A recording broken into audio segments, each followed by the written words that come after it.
Last year, 2024, there were around 27,000 cases.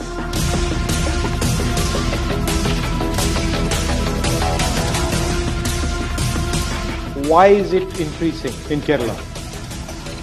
If you do not fill the minds of youth with hope, they will fill their veins with dope. Tell me about the drug situation in Kerala. Last year, 2024, there were around 27,000 cases related to drugs in Kerala. That's very alarming. No, 27,000 kids. Issues related to drug abuse. What type of issues would they be? Recently, many knife crimes happened in Kerala. The drug use has shifted from these plant-derived sources like maybe a cocaine or a marijuana to actually synthetic drugs. So I think that is a shift which is marked from the situation. And why has that happened?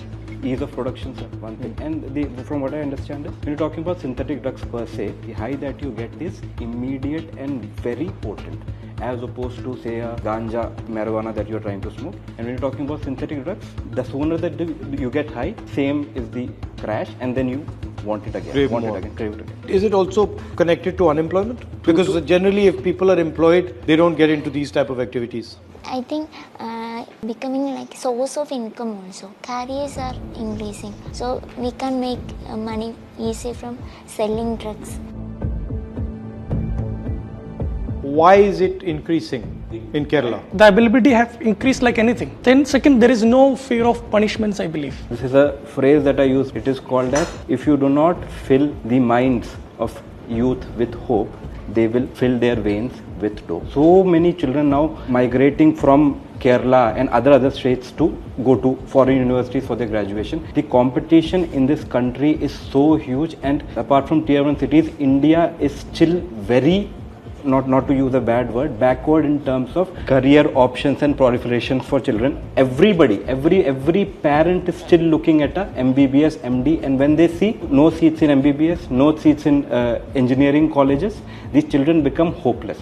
So what I understand is we have to build what is called as vocational self-concept in children. So they know that life after school, after college is not dark for me. There are plenty of opportunities. जिंदगी में आगे सब अंधियारा ही दिख रहा है. सारे मजे आज ही ले लेते हैं. So that is a very big reason because they are not very hopeful about the prospects in general. So there is a web series recently released in Netflix called Adolescence. The theme is a 13-year-old boy stabs and kills a 13-year-old girl, his classmate. It's a web series that discusses everything. We don't know what these children are doing in a closed door. When they close one door, there are more than 1,000 small doors opening for them inside. We think they are under our control. At the end of the day, we should create a sense of awareness in the grassroots level. It's a collective effort, and all the students starting from the grade 1, they should be given some awareness regarding what are the problems of using drugs. I strongly believe in creating sense of deep emotional awareness where, students should understand life is and love is more intoxicating than drugs. I think I agree with you that society now is becoming less harmonious, more difficult for children to navigate. There's violence, there's unemployment, and most important what you're saying, there's no clear vision that the student has for the future. Yes. He thinks that this is a dead end, and then that's where the drugs and alcohol come in. They're looking for short-lived happiness. They can alter their mind for some time. So in a sense, extension of what you're saying, this is also a drug. Absolutely. Instagram is a drug. Facebook is a drug. In fact, the effect is the same on the brain. Actually, I believe that we have to encourage their critical tendency. Means critical thinking. Critical thinking. I mean, cinemas are glorifying violence. Actually, we have to allow them to question what is happening inside the cinema. Also, our education system, at least the part of it that I was involved with here, you're not allowed to ask anything. You're just told, you're going to do this, don't ask questions. We call it factory schooling. Similar products. All products are same.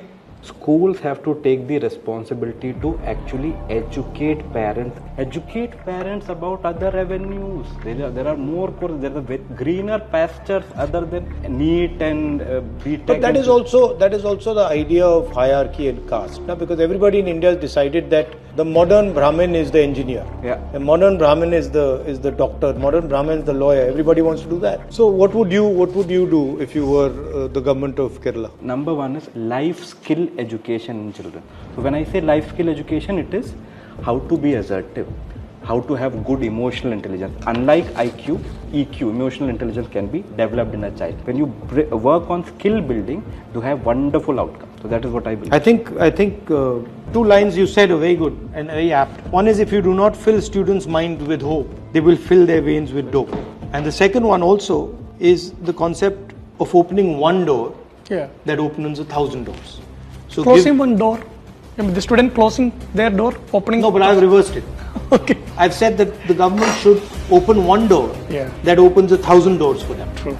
You know, so that their imagination can flower and they can have thousands of options instead of this one option that, you know, their parents are trying to force on them. Well, thank you very much for coming. It's a pleasure. I like these two lines.